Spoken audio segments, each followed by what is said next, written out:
আসসালামু আলাইকুম। আজকে সূরা ওয়াকিয়া ৬২ থেকে আল্লাহ বলেন, তোমরা তো অবগত হইয়াছ প্রথম সৃষ্টি সম্বন্ধে, তবে তোমরা অনুধাবন করো না কেন? তোমরা যে বীজ বপন করো সে সম্পর্কে চিন্তা করিয়াছ কি? তোমরা কি উহাকে অঙ্কুরিত করো, না আমি অঙ্কুরিত করি? আমি ইচ্ছা করিলে ইহাকে খড়কুটায় পরিণত করিতে পারি। তখন হতবুদ্ধি হইয়া পড়িবে তোমরা।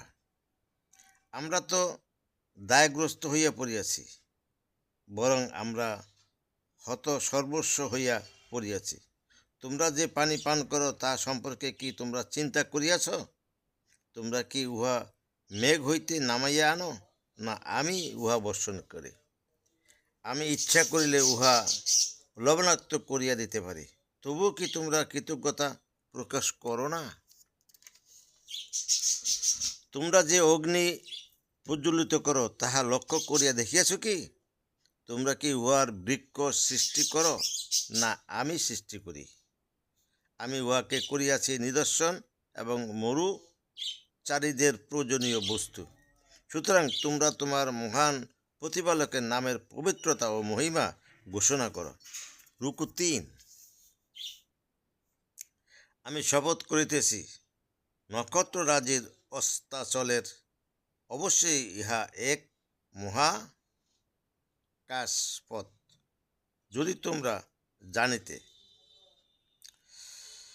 নিশ্চয় ইহা সম্মানিত কোরআন, যাহা আছে সুরক্ষিত কিতাবে।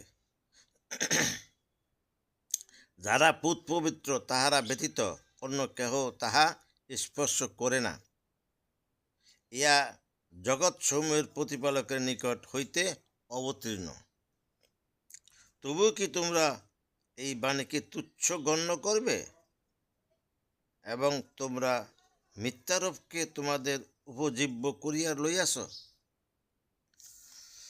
পরন্তু কেন নয়, প্রাণ যখন কষ্টাগত হয় এবং তখন তোমরা তাকাইয়া থাকো, আর আমি তোমাদের অপেক্ষা তাদের নিকটতর, কিন্তু তোমরা দেখিতে পাও না।